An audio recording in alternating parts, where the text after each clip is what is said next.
What's up everyone, LinkedIn28 here. As some of you already know, I am a longtime Pocketpair fan that's been following the development of Palworld for years now.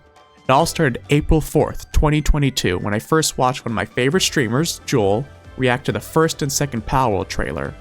In those trailers, I saw the craziest and perhaps most ambitious crossover of video game mechanics, genres, and legal tiptoeing that I've ever seen in my life. Ever since that day, I've been hooked on the idea of Pokemon with guns, waiting in anticipation for Palworld's release. Years have passed and now, Palworld will be dropping this week, January 19th, and words cannot describe how excited I am for this game. Over these past years, I've been watching every trailer and every paldeck over and over again, hoping to glean more and more info on this game, and today, I want to share with you guys 25 references to video games, anime, and mythology that you may have missed in Palworld. This video will be completely spoiler free as we'll be looking at just the release trailers and paldecks and crafting theories from there. With that out of the way, let's get right into it.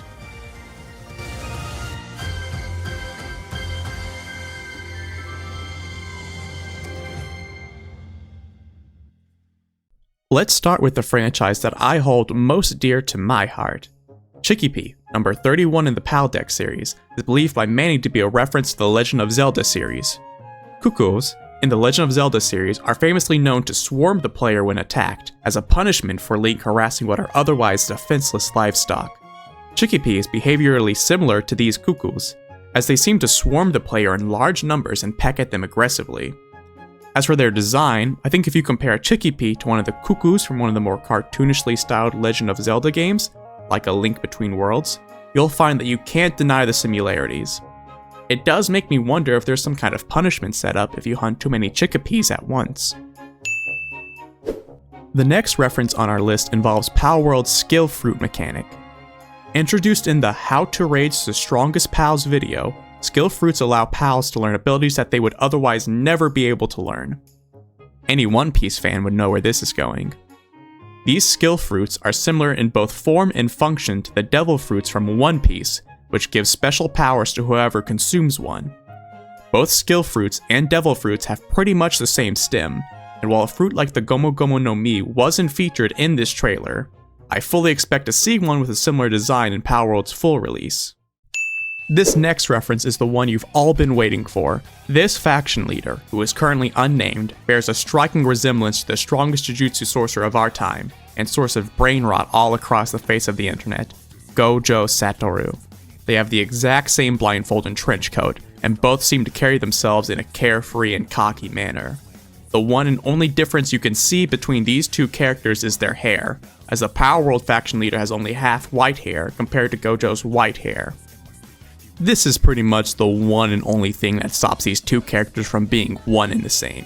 And of course, this has to exist if Pocketpair wants his character to be legally distinct.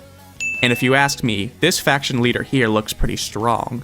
If he turns out to be some kind of dark type or dragon type user, I'm definitely going to be picking him over all of the other leaders. If all of the factions were ever to go head to head, I think he definitely wouldn't lose. He'd...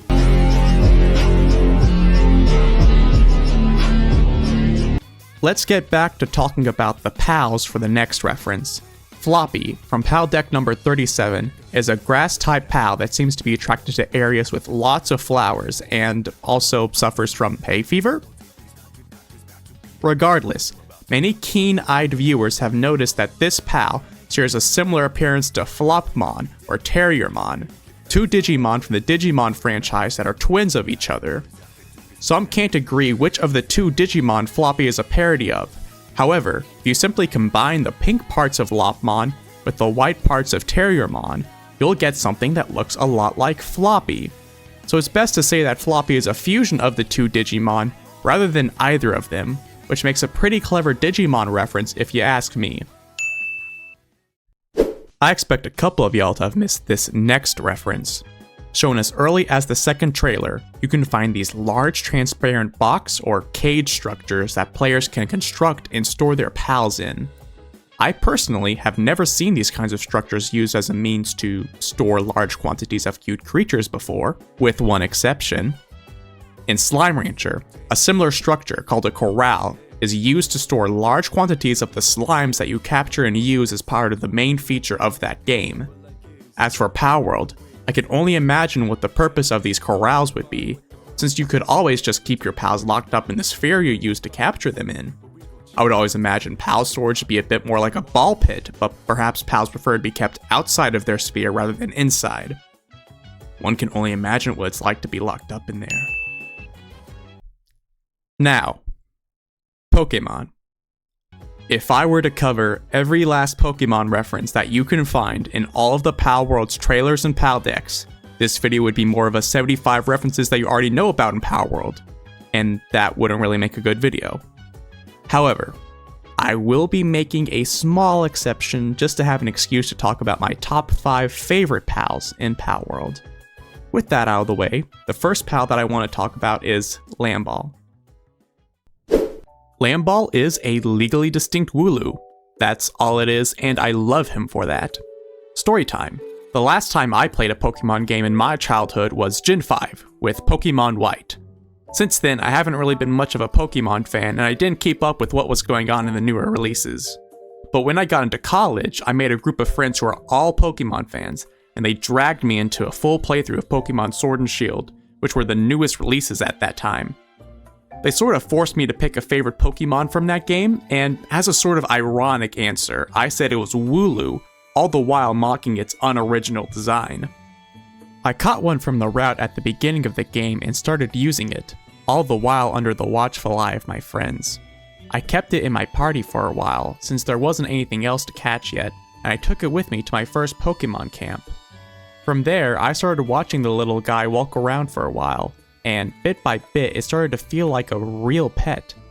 I kept that Wooloo for the whole playthrough, and I eventually beat Leon with it in my party. Later on, my friends bought me my own Wooloo Pokemon card, since they were also into Pokemon cards, and even though I don't have access to that game anymore, I've kept that card with me to this day. In short, I like Wooloo, so Lamball will definitely be in my Palworld party.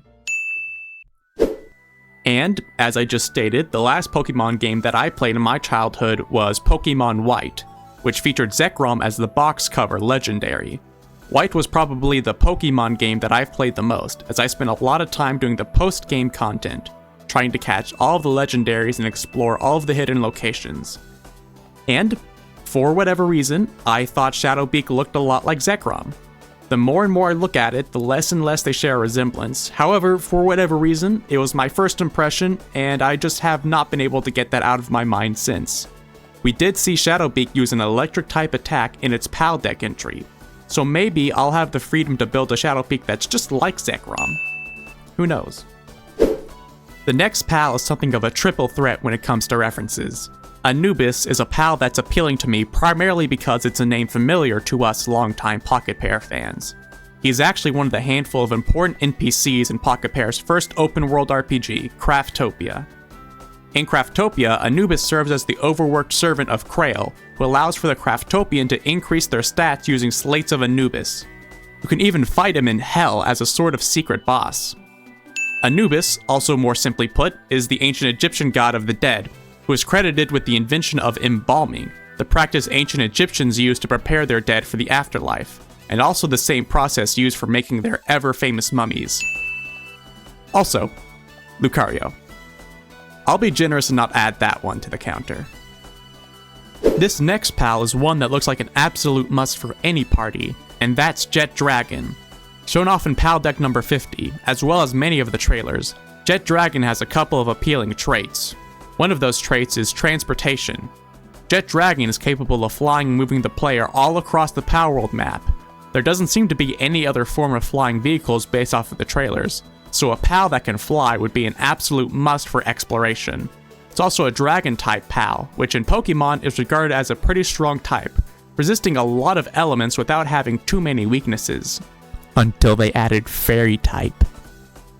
On top of all of that, it seems to support the attachment of heavy weapons as well, so it should have access to both strong PAL skills as well as good old firepower. Also, it looks like Latios. In short, Jet Dragon offers both great combat and utility that could cover a lot of roles in a party. Lastly, we have Grisbold, who was introduced in paldeck number 15, but also has had a large presence in many of the trailers. For my Palworld party to have good type balancing, I decided that I would need an electric type on my team, so Grisbold seemed like a pretty good pick. He's also been shown to have access to heavy weapons like a minigun, so I think he'll perform well in combat.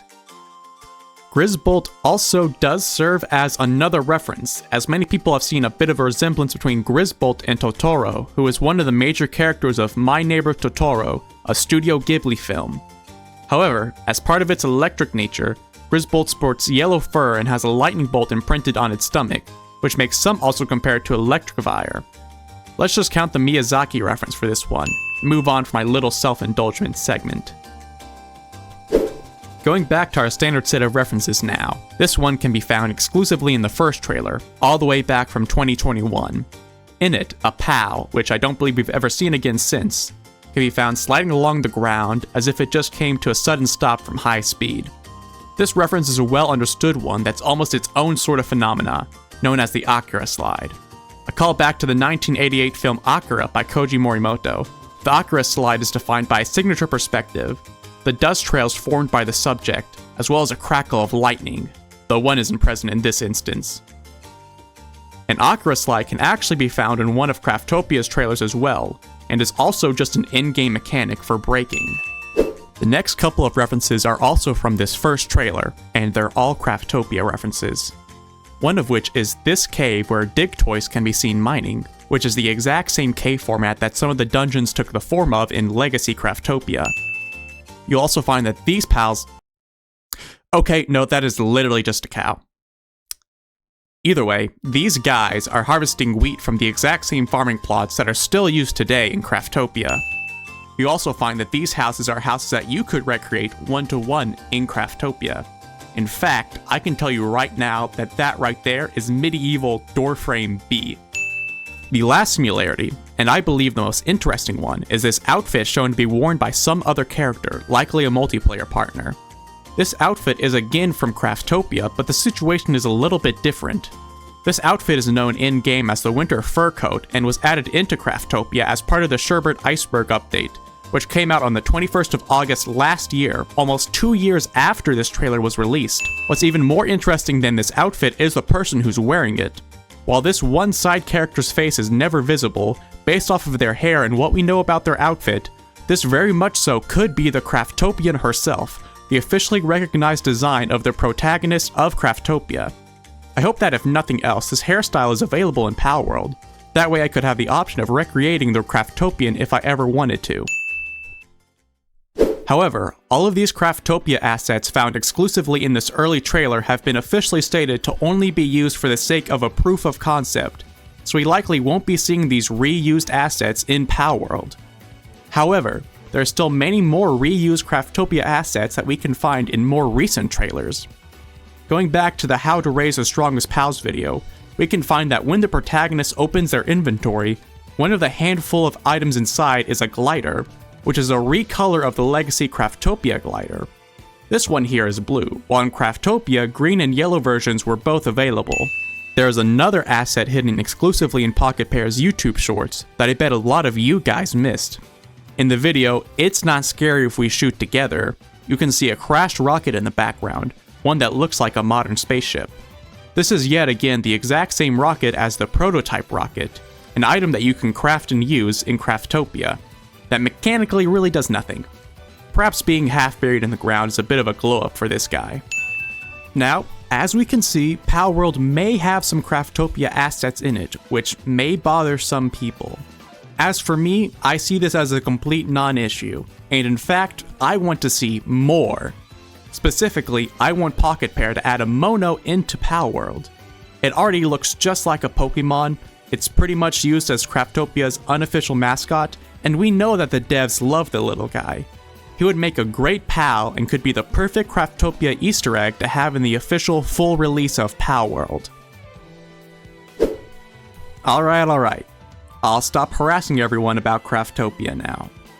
This very last round of references that we're going to be going through are all going to be cultural or mythological references, so sit down and get ready to learn a thing or two. Of this cultural/mythological section, let's start with what is actually going to be our only cultural reference. Anyway, Alyssa Bee from paldeck number 51 is a queen bee through and through. She can be found surrounded by an army of bee guards that fight on her behalf and are willing to work themselves to death for her pleasure. Her name is based off of Queen Elizabeth II of England, who was born on the 21st of April 1926 and died in 2022.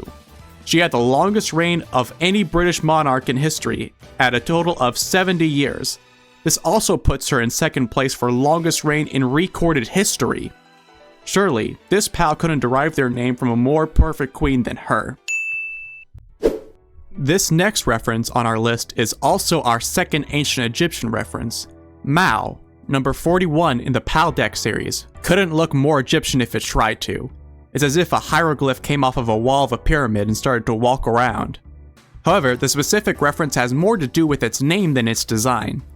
As if it couldn't be more on the nose, Mao is literally what ancient Egyptians called cats, the exact sound that cats make. Mao is effectively just named cat. Perhaps it should be noted that Pocketpair didn't name this pal. The Discord community did. Good job, guys. Next, reference. It's Jormuntide. It's pronounced with the Y sound. Why? Because its name derives from Norse mythology, a combination of Jormungandr and tide, which notes its water-type nature. Jormungandr, known as the World Serpent, surrounds Midgard, which is the equivalent of the Earth in Norse mythology, swimming in the World Sea, and is found with its own tail in its mouth. When it releases its tail, the end times, known as Ragnarok, will begin, where he and Thor will face off against one another and both die during their battle.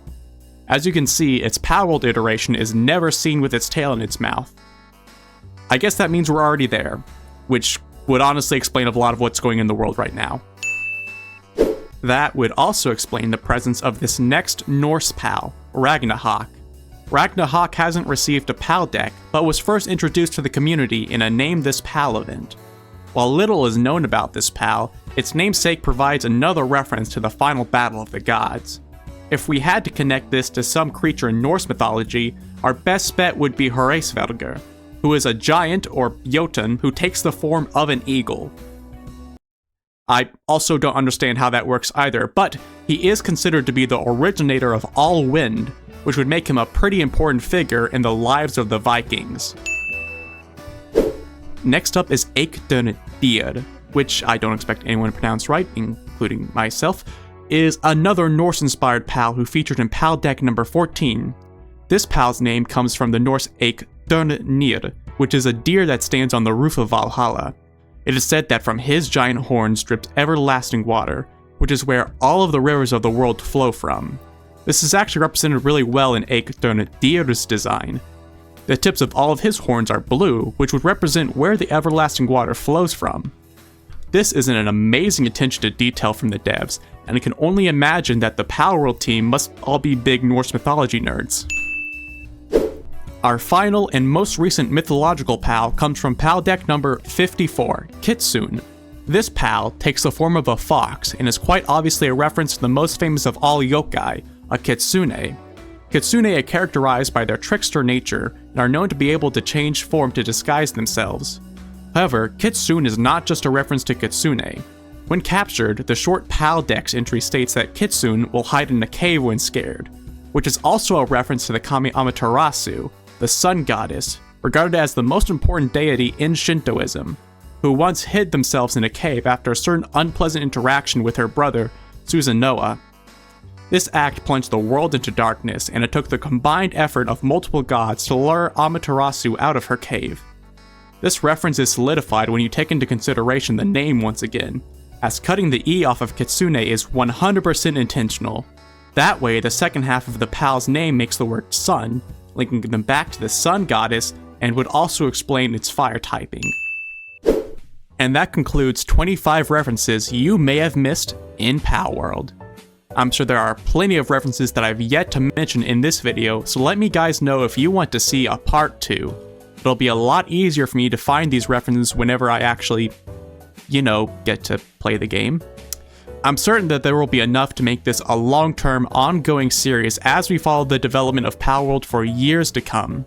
This game is something I've been waiting to get my hands on for a long time, and it's still hard to believe that the time has finally come. I love the overwhelming positive reception Palworld has been receiving, and I know it's something that Pocketpair has deserved for a long time. Also, I just want to give a quick shout out to all 20 of my subscribers who have put up with my old mic for the past month. Love you guys. Mwah. With all of that said, this is LinkedIn28, signing off, and I'll see you all in the next one.